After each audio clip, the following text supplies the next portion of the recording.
Ion.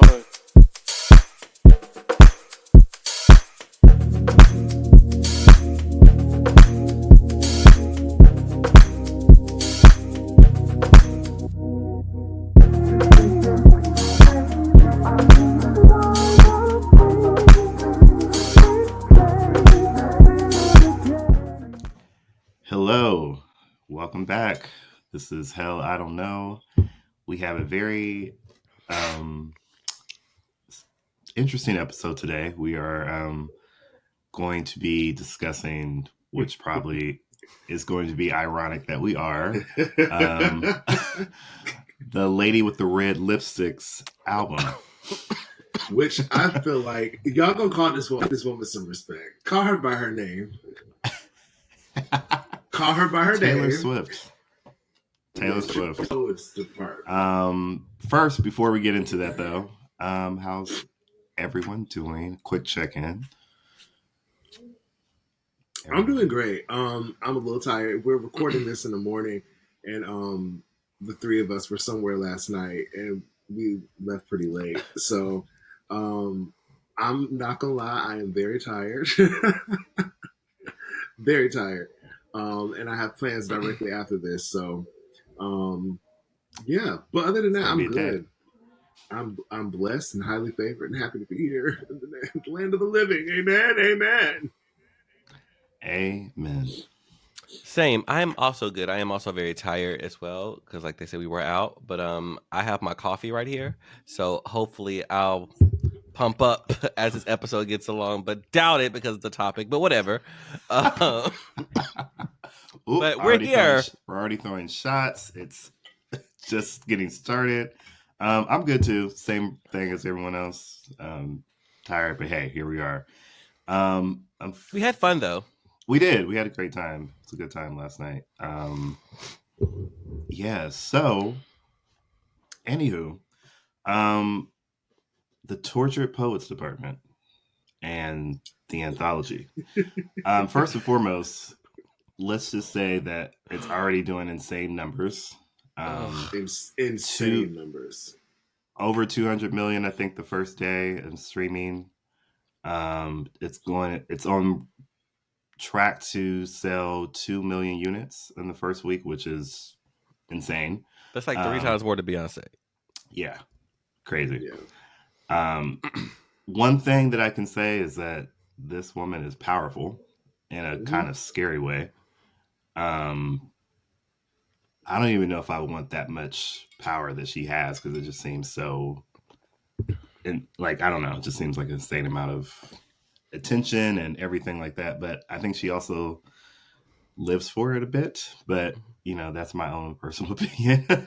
But anyways, so yeah, we're going to just kind of like talk about it. We're not going to go track by track because the lady decided to at 2 a.m. release 15 other songs, and I said absolutely not. Can we talk about how that made us feel? Can we talk about how that made us feel? Overwhelmed. Wait, whoa, devil's advocate. This album in totality is 31 tracks, which is a lot. But Beyonce had 27 tracks on her album, and we all listened to that faithfully. So I just want to be.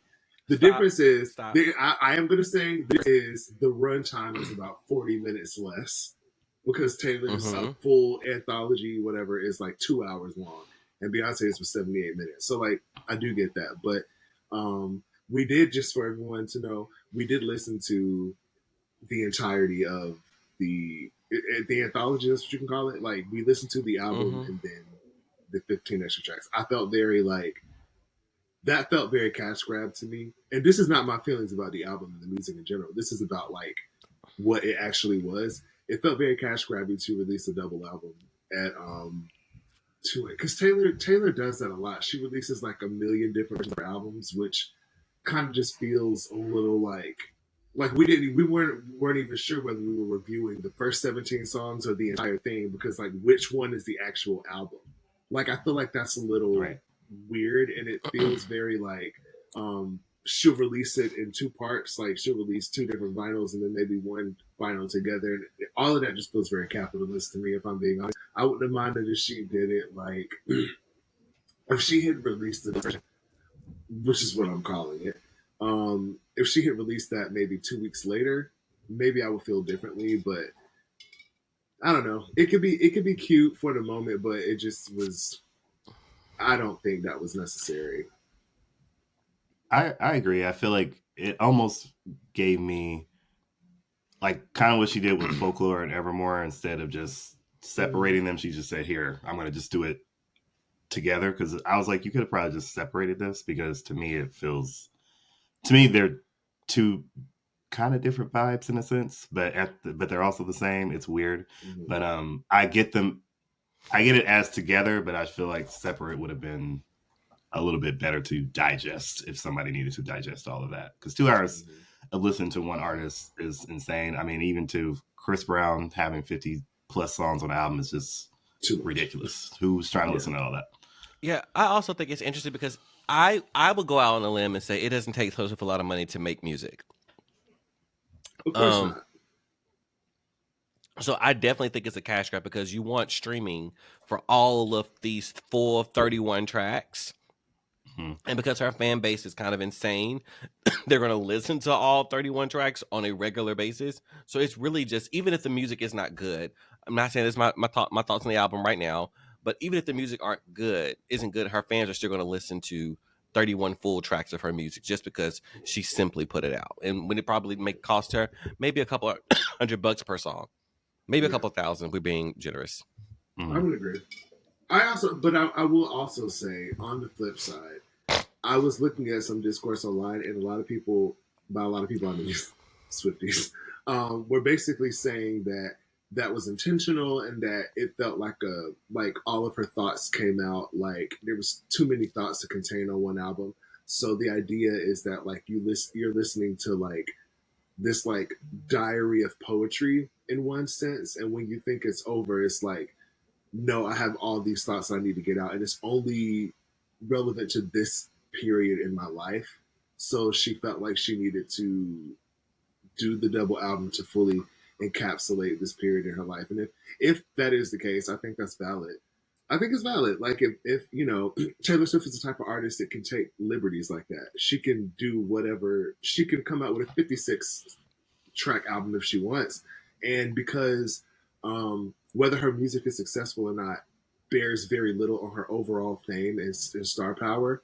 Um, just by sheer numbers of her fan base, she's going to always be successful. Every single one.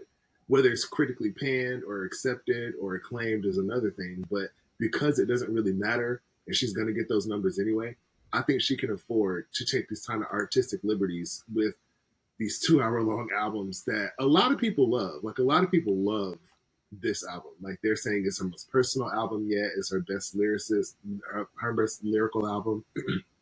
So yeah, I think she's perfectly within her wheelhouse to do that. Go ahead, Jordan, because I have thoughts. My I hear all of that. My thing is though, I feel like too, there's this thing where you can overshare.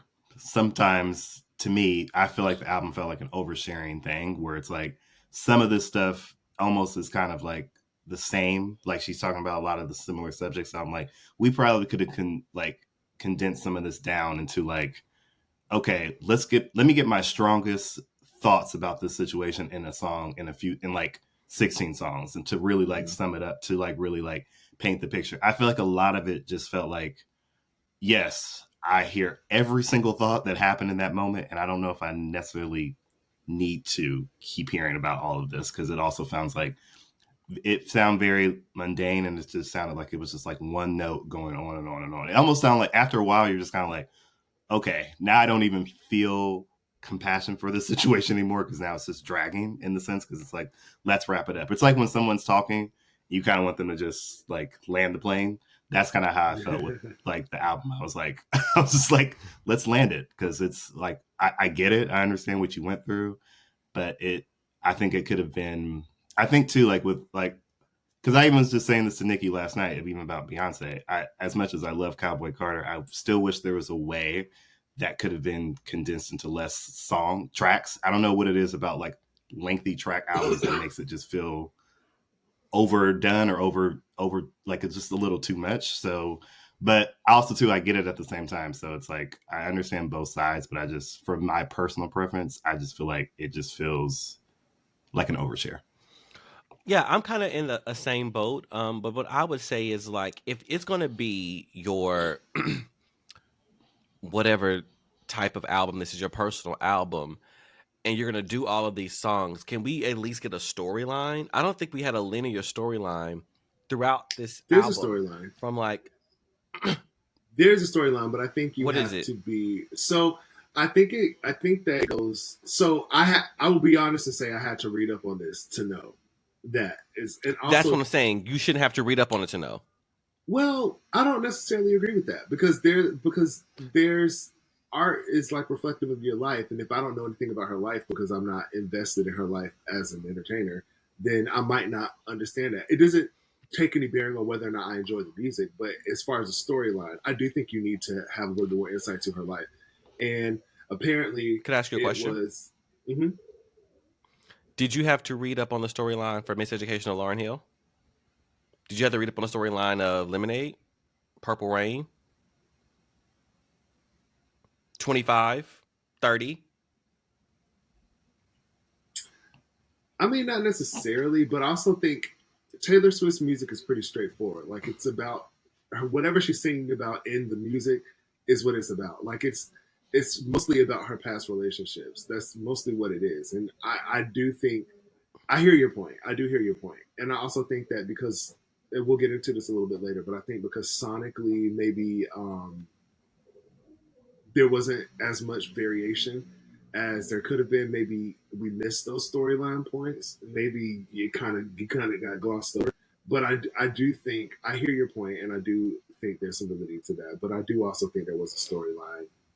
Because when I'm saying storyline, I'm saying like this situation happened first, which led to this situation, which led to this situation, which led to this situation. That album storyline is not framed that way because, It's framed more so in the sense of like a diary book. So it's just yeah, like you're flipping through But pages, that's I think that's and also okay though. I think it's okay. Like even if that is what it is, I think that's not for okay. 31 songs, Darrell. Not for I think 31. I think if you enjoyed those 31 songs more, you would think differently. Who said I didn't enjoy the album? We haven't even talked about our point of view on it. On it yet. I'm just saying I don't think there was a storyline that was connected. Well, that's fair. I get both. I see both sides of it.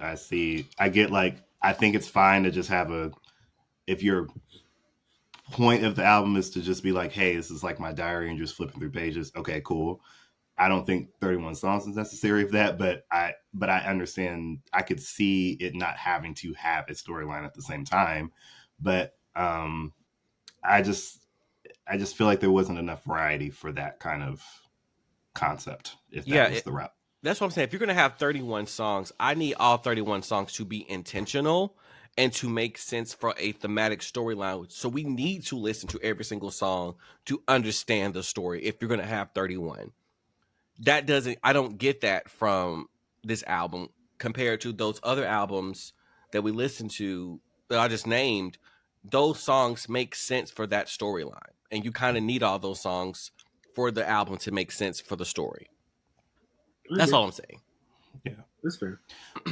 Well, let's just kind of talk about our personal thoughts on the album. We're not going to go track by track because that is too many songs, but just kind of your overall personal feel.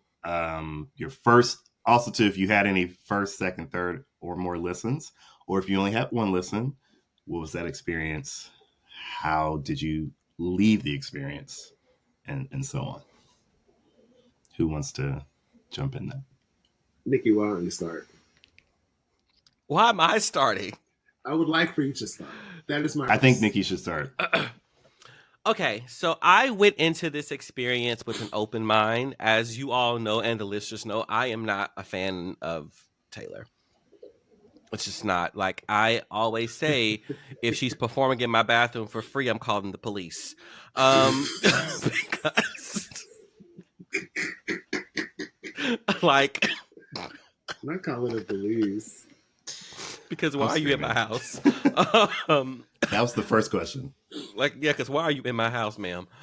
Anyway, so I went into this experience with an open mind, thinking of like, okay, I know I'm not gonna like her singing. This music is probably not gonna be for me, but let me just try. Let me see, can I get it? So I sat on my couch with my coffee, and then I played the first song. And then I took notes. I said, boring, didn't go anywhere. And I was like, wow, this is already off to a bad start for me. Um, so then I went to the next track and I was like, this sounds like the rest of her music. She loves this melody. 3 out of 10. And then at this point, I realized this is going to be downhill. But I kept an open mind. But then I realized, oh my God, all this music sounds like either her previous music that I heard against my will, like at H&M or like the mall or the grocery store or just in a shopping center, where I've heard her in areas. And I was like, oh my God, there's no variety here. And then I was like, some of these titles of these songs don't make sense. I was like, some of these lyrics, and people say Taylor Swift's a songwriter. She's a songwriter. It's she all the lyrics she puts in. In my opinion, music is more about songwriting is more about the lyrics. It's about the production. It's about the vocal line. It's about the melody. Taylor Swift is an author, in my opinion, to where I don't feel like I can't consider her a songwriter because now her melodic structures are so similar, and like we're 11 albums in or 10 albums in for her at this point, and like I can hum a Taylor Swift melody, and I don't think many people would know which song is from because the melodies all sound so similar compared to certain songs. And then I was talking to a Swiftie, and then she has marketed this as like they're called sister songs or brother songs. I'm like, no, that's lazy because you can have sister songs that sound different but that go together. Her songs sound the same. It's like she's just recycling melodies. It really feels like to me that when I'm listening to Taylor Swift's album, it sounds like she writes her lyrics on a piece of paper and then just says, I'm going to sing what's on there. And then she just starts singing words. And then they put music to it. And that's kind of what I felt mostly about this album. I did like Florence on Florida. I thought she sounded really great. And I was like, oh, this is interesting. I will give her a compliment here. Um, but Daddy, I Love Him, I was like, oh, this sounds like country. So this was a little bit of variety for the first album because the rest of the songs all sounded the same, in my personal opinion. And lastly, I will say the Anthology album is better than the first part of the album. But at that point, I was fatigued from listening to 30 tracks of Taylor Swift. I was like, please make this stop. So those are my thoughts. Okay. Love the honesty. So I'm gonna. so I'm you probably love gonna the go album. next. Yeah, go ahead, I'm gonna probably go next because I think I'm probably gonna be a middle between Nickie and Darrell. So I'll go next because it's probably gonna be two different extremes, and I'm kind of in this. So I, funny enough, actually felt a lot of things Nickie felt, but I'm gonna go a little bit like I'm gonna say why more so. For me, so when I started it, I was like, okay, because this is coming from somebody that, again, I'm a music head, so I truly, even if I don't particularly like love an artist, I will give a lot of artists like listens, album listens, especially if you're like a big artist. I'm always like curious. I'm like, let me see what it is, what's it's all about. So Taylor Swift was someone I didn't really listen to, but like one of my friends actually was like, okay, you really need to listen to her. And it was like during Red, I think that's when it came out. And I was like, okay, and I was like, at that point in time, I was like, I get it. I get this. Like, I was like, I get it in the sense of like great songwriting, catchy hooks. I was like, this makes sense. It's easy music to listen to. I didn't think she was a good singer. I definitely didn't think she was a good performer. But I said, hey, the songs are memorable. You kind of come back to them. Same thing with 1989 and so on. Then we got to like Midnights, and that's when I was kind of like, kind of losing me here. This seems a little elementary. The lyrics choices were kind of like, okay. The Midnight's album was just like bland to me. I felt like it was kind of a sleeper, but I was like, whatever. I was like, that one's just not for me. Then this one came, and the first song came on, and I was like, I had to go back and look at my album to make sure I was not playing Midnights, because I was like, this sounds like Midnights continuing. And then the second song came on, and I was like, this sounds like Midnight still. Then I was like, and then I looked and I was like, let me look at the production. Let me see who's doing it. And I was like, it's Jack again.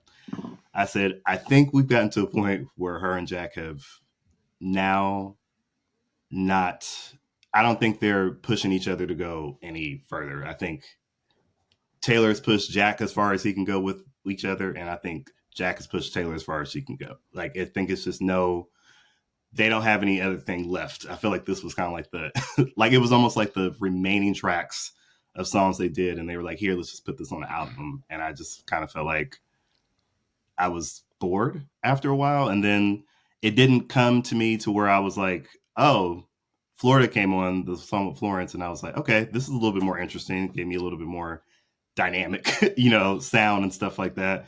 And then, but Daddy, I Love Him, same thing. I was like, okay, I like her. I was kind of almost like, maybe I kind of want her to kind of be country again a little bit, or kind of like dive back into those roots a bit more, just because I feel like her voice suits that better than it does these like synth pop. Like, and again, she did synth pop well, but I just feel like before in the past, it was just more refined. This time it just felt like kind of just uninspired. It just was like, here's a synth pop beat, and I'm just opening up my journal and I'm just going to sing words to over the synth pop beat. And it didn't have any no interesting choices with her vocals. And the thing, I said this too, I don't think she's a great vocalist, but I do feel like in past albums she at least tried different things with her voice, whereas this album it just was like the whole time. And I'm just like, okay, we give it some. And again, to me, it made it hard for me to like really get into like everything that she was saying because of the sound. So that's why I would think I also agree with Nickie in the sense of like, it can't just be like great words and lyrics. It has to be the overall, to make a good song, it has to be just everything, the melodies, the structure, all of it. And I just feel like it lacked a lot of that. I was like, this is just word heavy songs. And some of them almost had too much words. And it was like, and I also felt like she could have benefited from the shorter song thing that people have been doing. I feel like, because one of the songs that I actually didn't mind it was on the second half of the album. I think it was, I look, hold on. I mean, just not get the song title right, because I'm going to chop it up. I look in people's windows. I was like, oh, this sounds creative. I like this. And it was short and it was straight to the point.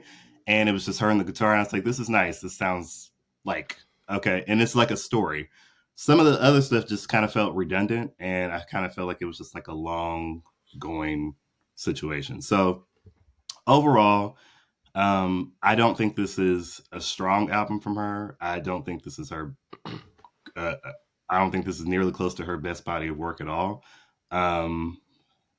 I feel like with the Tortured Poets Department, that being the title, I kind of expected more of like hard hitting, just boom, like, oh wow, she really like took it there. Because to me, I feel like she was way better lyrically on Folklore and Evermore. I feel like that was way more of her songwriting back.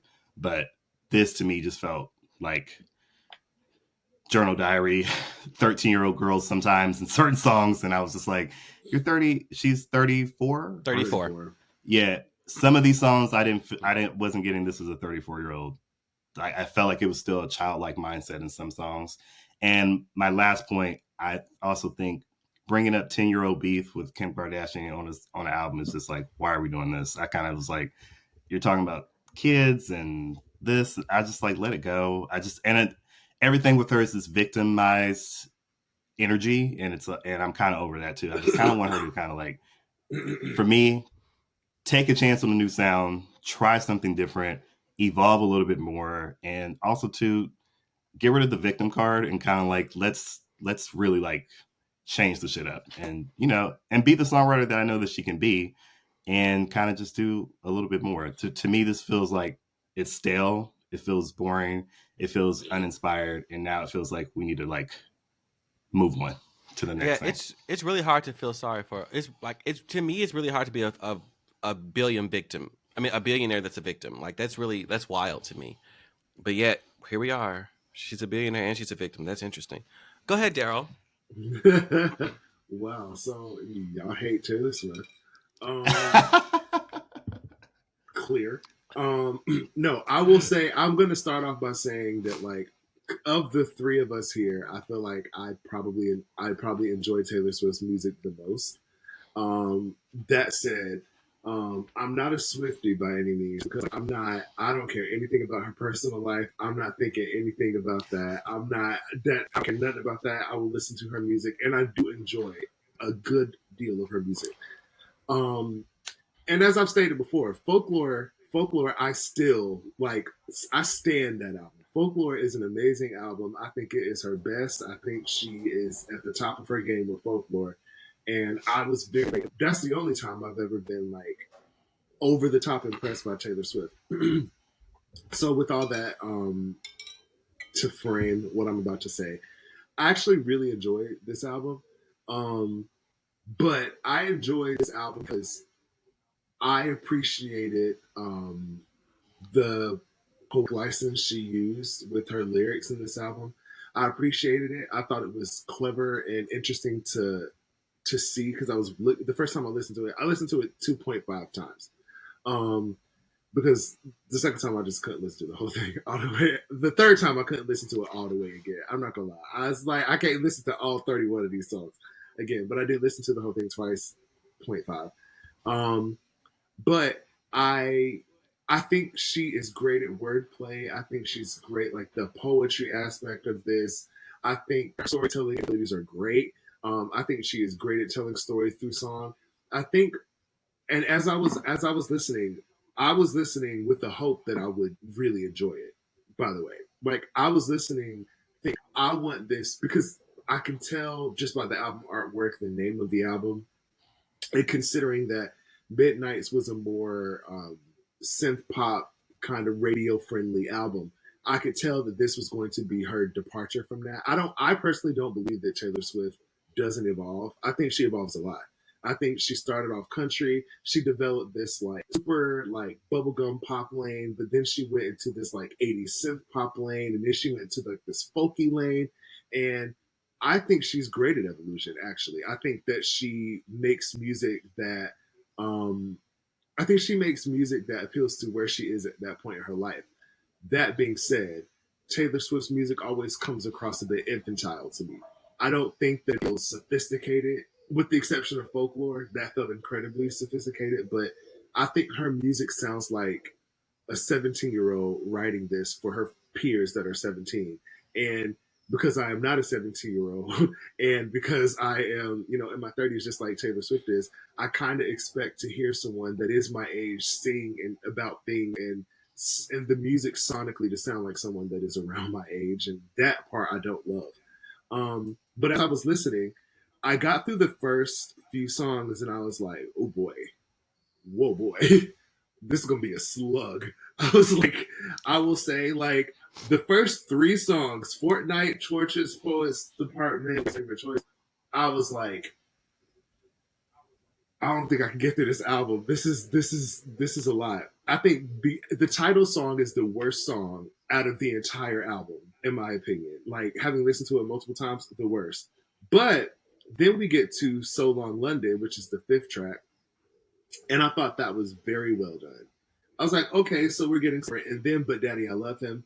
I love that song. I think it's funny. I think the line about I'm having his babies. No, I'm not, but look at your faces. I think that's brilliant. She uses that as a refrain twice as commentary on like how she views this relationship. And I think it is also like she's talking to maybe her parents, but she's also talking to fans who criticize the relationship choices that she makes. And I thought that was brilliant. I love that song. Fresh Out the Stammer was stupid. Florida was great. Fresh Out the Stammer. I was like, girl, shut up. That's my thought for that song. Shut up. It was too many prison jail references too. I was like, this is corny. It didn't fit. It was stupid. But Florida, I absolutely, and I think Florence made that song, in my opinion. I love Florence Welch. Her voice is so unique, and I think that also echoes one of my issues with Taylor Swift, which is that as much as I really enjoy her songwriting ability, as much as I personally believe, and I've said this before, she's one of the best pop. She's probably the best pop songwriter of our generation. I still believe that. That being said, and people can feel differently if they want, but there are opinions and there are facts. Taylor Swift is not a vocalist. She's not a vocalist. Like her vocal abilities are very minimal. And I'm saying someone who's her, it's just the fact that she is not an amazing. That being said, I appreciate if she can bring emotive quality through her voice. There are plenty of people that are not amazing singers, but I love their music because they can bring an emotive quality through their voice. My issue with this album is that her voice was so uninspired. Her actual vocal tone and quality was so uninspired. It left very little to be excited about, where the one or two times that she did something different vocally out of 31 songs, I made this very noticeable. Like during she took it, we were talking about Who's Afraid of Little Old Me. There's like a refrain where she says, Who's afraid of little old me? And then she takes it up a notch and like, Who's afraid of little old me? And I thought, that's the first time you've done anything even slightly remote, like vocally interesting. And this is track number 10. Like I was like, this is not. I think the issue with this album, one, is Jack Antonoff and their collaboration. I do like their music together, but I do think that like they have kind of reached a place where it becomes stagnant. This feels very stagnant. It doesn't feel like anything new or inventive. Um, and vocally, I was just so bored. Vocally, I thought, wow, you are not. It's not fun to listen to you sing if it's all going to be like this. I love like on some of her other, like 1989 I think is her greatest pop record. I think is she gave us that album. And even I didn't love Lover, but Cruel Summer is in a, like I was just singing Cruel Summer before we started this podcast. Like I think she is capable of making interesting vocal choices. I don't think she's capable of being a vocalist, but she's capable of making interesting vocal choices. This whole album is just the same thing all the way through. But that being said, the second part is stronger than the first part, which is surprising to me because I think of that as the bonus part. Like I don't think of that as the album, but listening to the second part of the album, I was like, this should have been the album. Like this was like immediately I kind of liked it. I do agree with you that while I like Thank You, Amy, and I like the metaphor, I mean, a Taylor Swift diss track, like that, I thought it was pretty effective as a Taylor Swift diss track. It's not a great song by any means, and I do like that she drew the metaphor between like maybe her childhood bully and Kim Kardashian. But I do agree, a lot of Taylor Swift's music, and honestly, if I'm being honest, a lot of the reason why she's famous and so beloved because her ability to self-victimize.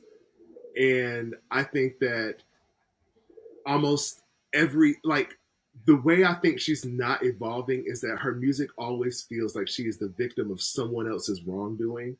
And I don't think that it feels like she takes accountability for her own actions in her music at all. I'm not saying that no one has ever wronged her because I think they have. What Kim Kardashian did to her, foul. What Kanye did to her, super foul. Like, these people are fouling her. I have no idea what her relationships were like. I have no idea what her partners have done to her. I don't negate her experience, but I do think that it is very easy for a beautiful, talented songwriter, and specifically a white woman, to victimize herself and gain sympathy and make that the platform for her skyrocketed success.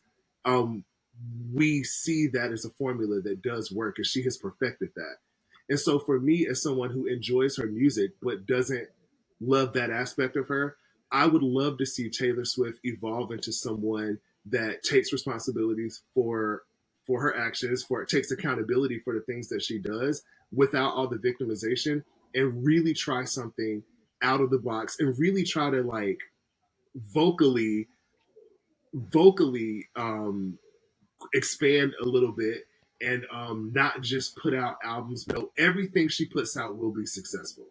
Every single album she releases will be critically. It won't be critically acclaimed because her albums are not always. This album is not really critically acclaimed. Like I've been looking at like the reviews, and a lot of critics are not a fan of this, which is fair. Midnight's was also like only partially critically acclaimed, but that doesn't matter when you're Taylor Swift and you have a legion of followers that will literally, you know. And part of me thinks that because that is the truth, she can really do whatever she wants to do, and it's okay if it's not good. I mean, she has 10 albums, and most of them are good. So, you know, I have a comment. Because this is like I have saw this discourse online, and you also just said this about Jack Antonoff. Like, we can't just put the blame on him for this either. Taylor Swift is writing the same melodic structures. So when you write the same melodic structures, there's only so much you can do with the production that doesn't make the song sound the same. And I am almost confident she is starting with the melody and lyrics before he gets to the production of the track. So like we have to put some blame on her for this as well. She does. That's Well, fair. I'm not gonna say I know for sure for this album, but I've seen in like some of her like documentary, different things, stuff like that. She usually has the song already, and then they basically build it off of that. Yeah, so like I think that's like that to me. That's a big part of why things also sound the same, and also a lot of these songs are in the key of C, which is the easiest key to play in, the easiest key to sing in. But I so think that's why I'm not giving her that much. That's also the point, though. A lot of pop music is written in the key of C, and it's specifically designed that way because it's supposed to be easy to sing along to, easy to understand. Like that's a choice. That's a formula of pop music. I mean, I'm not going to discredit her for that. But what I will say is that I mean, you can go to the key of F, which is also easy to sing in, or E flat, just easy to sing in. A flat. There's several keys that are easy to sing in.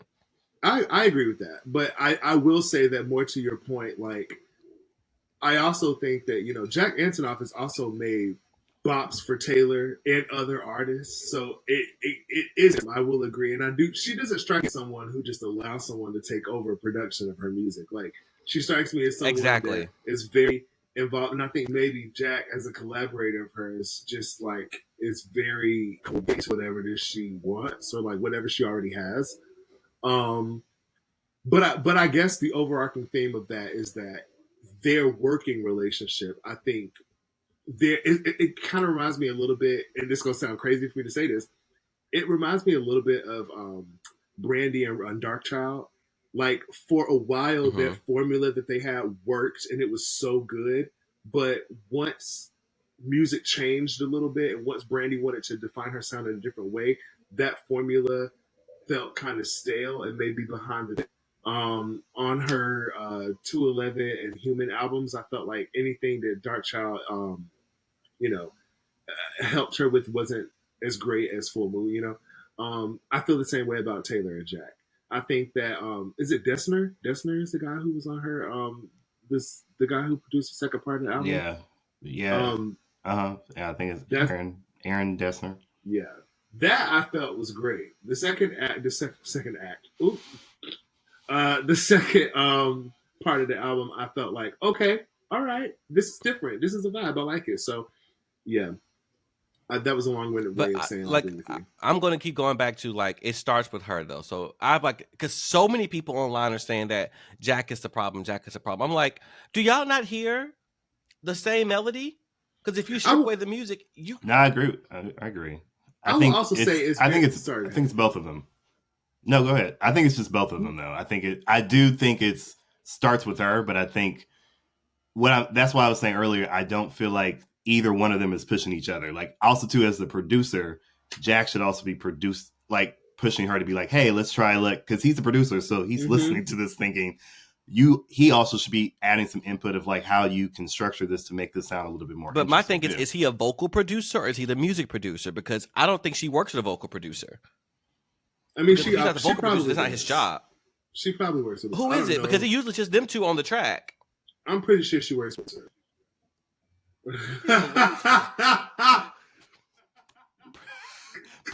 Pre-birthday. Yeah, no, I think. But anyway, I think it's her.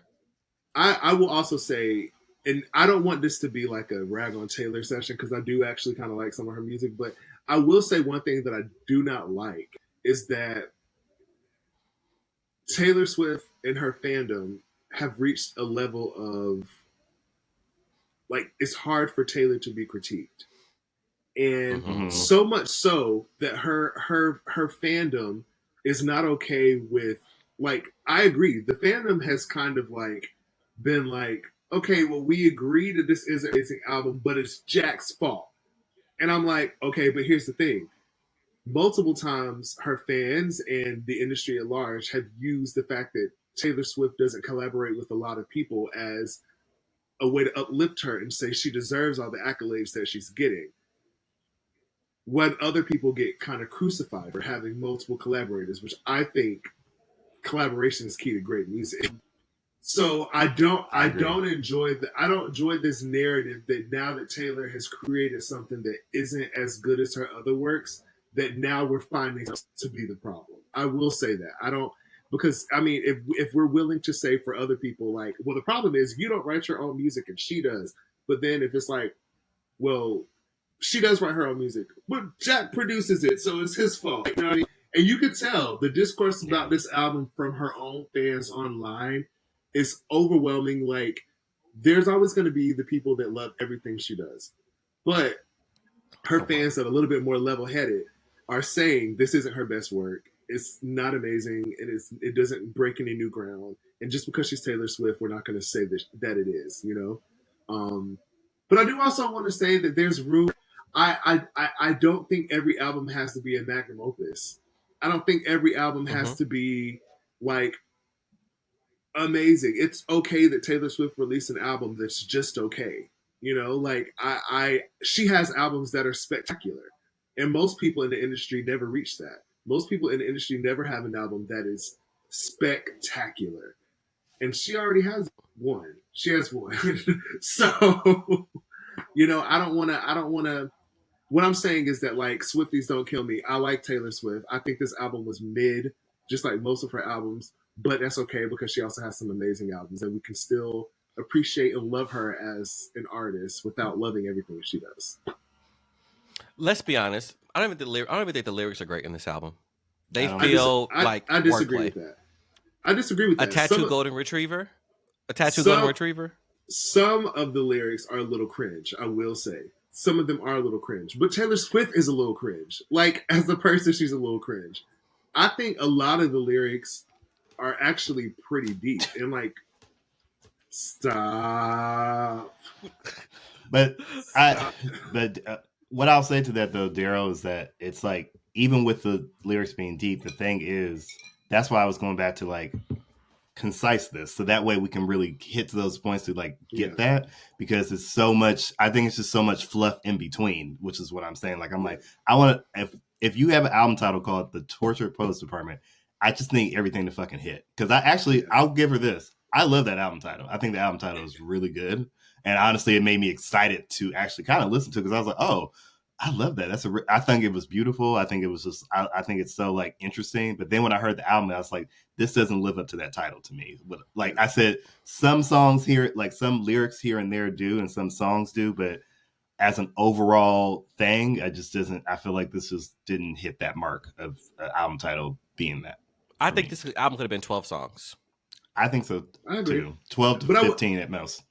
I will also say, like, although I love most of the lyrics, have y'all been hearing this, like, people going back and forth online about the 1830s? Yes. Wow, how do you feel about that? I'm like, girl, you said the racism, but what the slavery? Like, slavery and racism is kind of different. It's kind of different, not the same. Also, women didn't have rights then.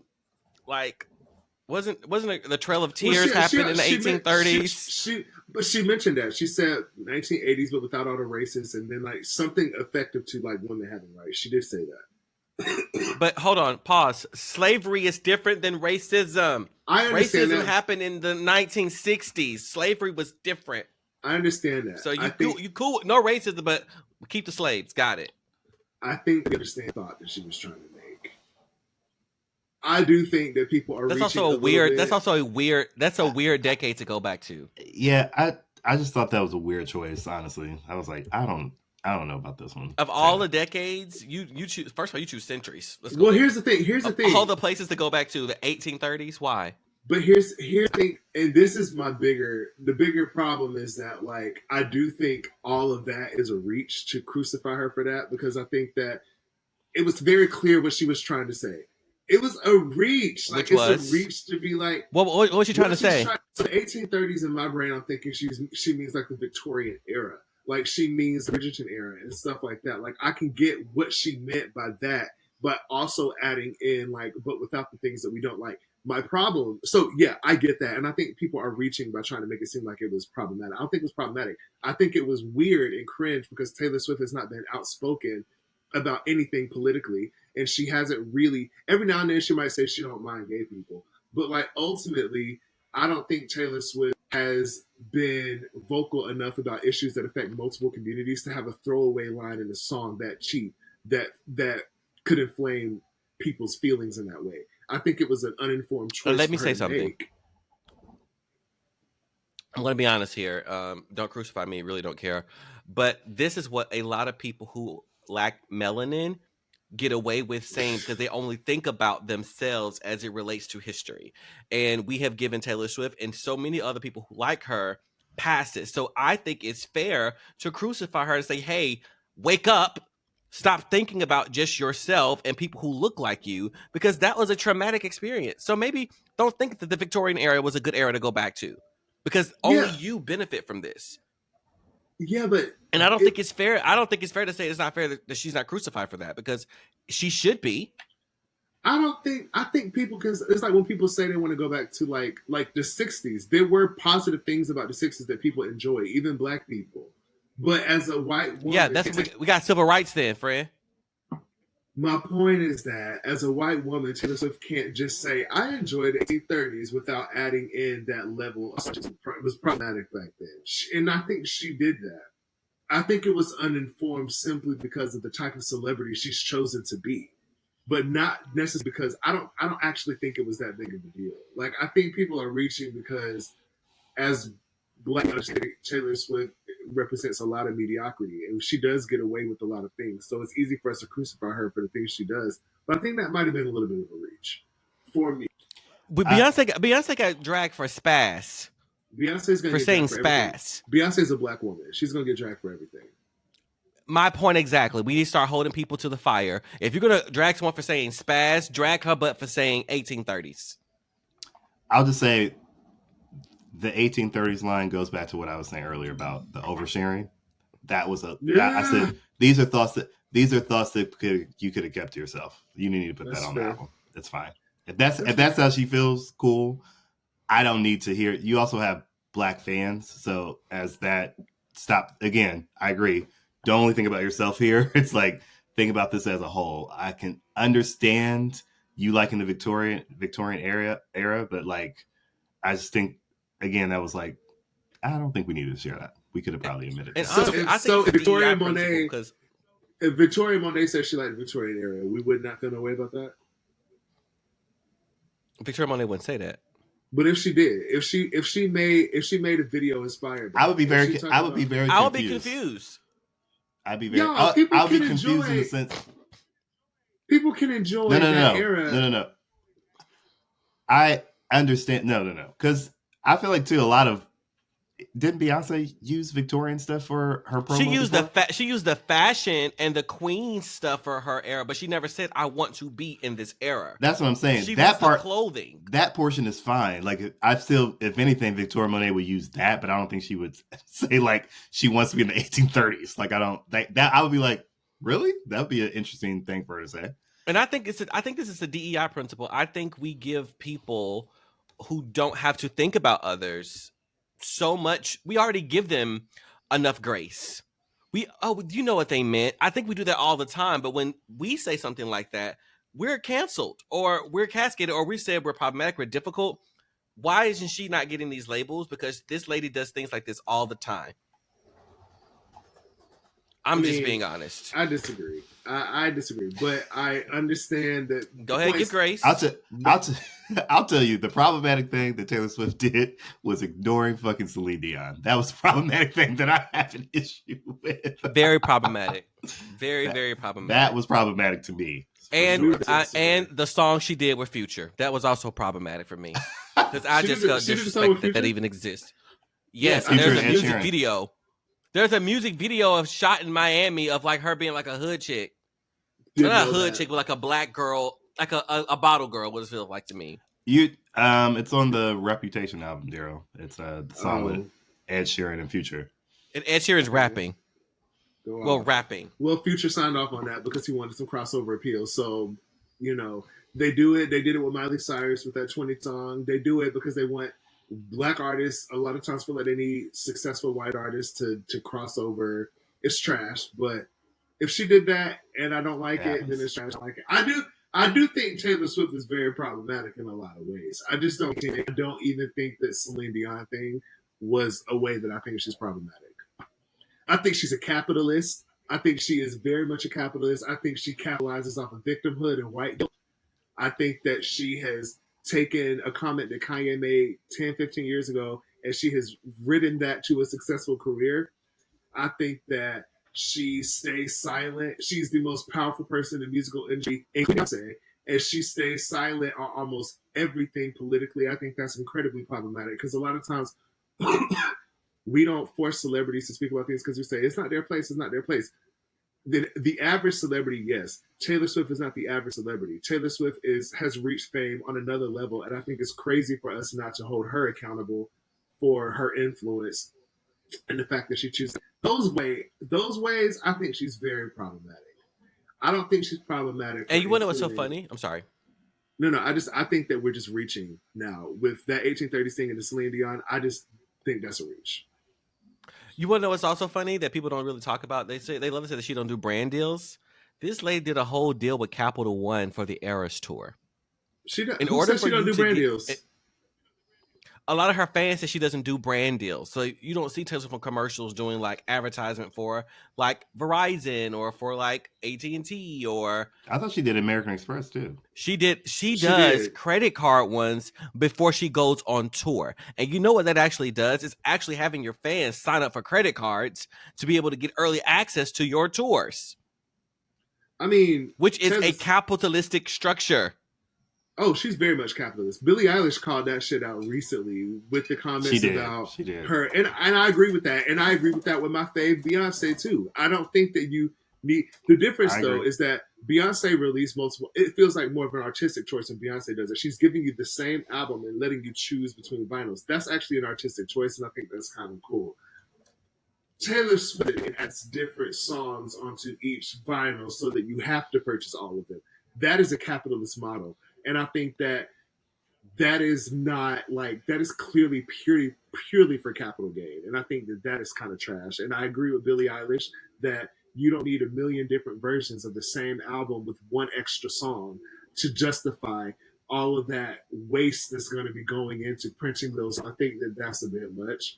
But Taylor Swift is a billionaire. You can't become a billionaire without being a real capitalist. So, I mean, yeah. And a Nepo baby, but that's a different conversation for a different day. But okay. Anyway, well, it's clear that we love Taylor Swift here.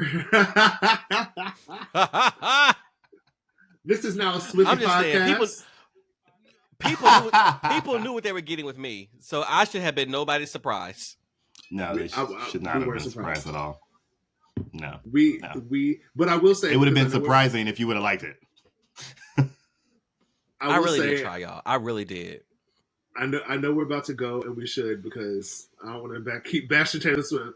But I'll say is that all of this being a thing, I would like us to stop comparing women in the industry. I would love for us to allow people, specifically women, to hold their power in a way that doesn't mean that any other artist is more or less successful because of it. I would love for us to just treat people. The fact is that by whatever she's done, Taylor Swift has built a huge, strong following and a career, and there has to be some room for the fact that like people like what she does, so she provides value to people in some way. Maybe it's not to us, but she provides value to people in ways that other artists provide value to us. I would like for us to be able to have these conversations without it meaning success or failure for someone else. And I'm gonna leave that at that and just say that yeah, support women. Support all women. I I have a thought about that before we go. Mm-hmm. Um, I don't think people compare Taylor's black people who understand it. I don't think people compare Taylor Swift to people like Beyonce because we want to compare women.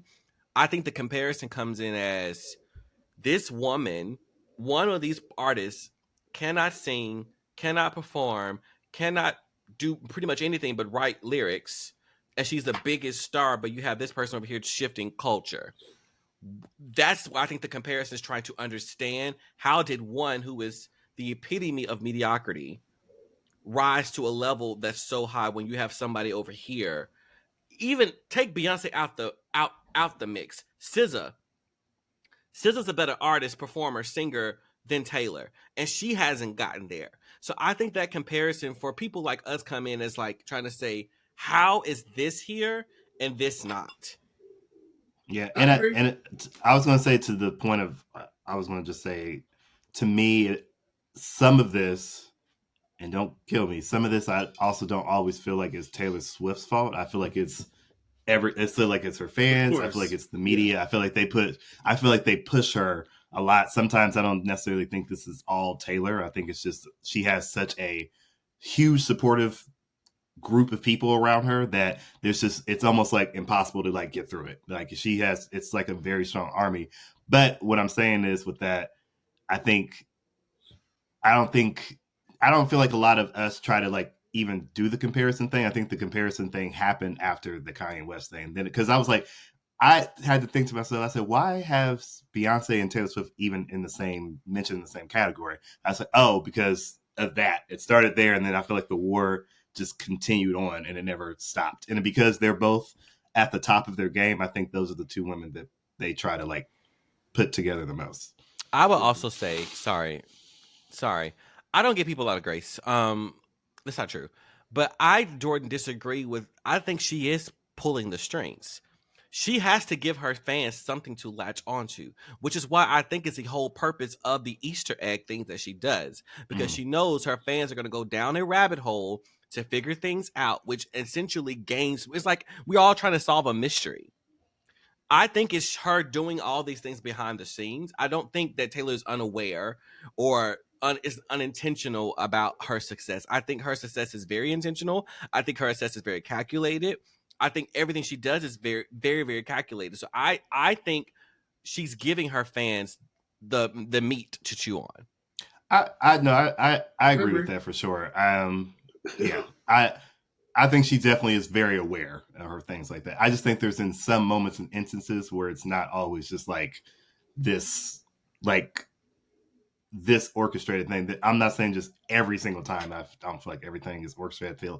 But again, that's also because of the stuff that she does to create that chaos. So I see your point. Yeah, I agree. Sorry, guys. No, don't be sorry. Your opinion is honest. Yeah. So I love and it. I stand 10 toes down on it. And you should, friend. You should stand 10 toes down on everything you say.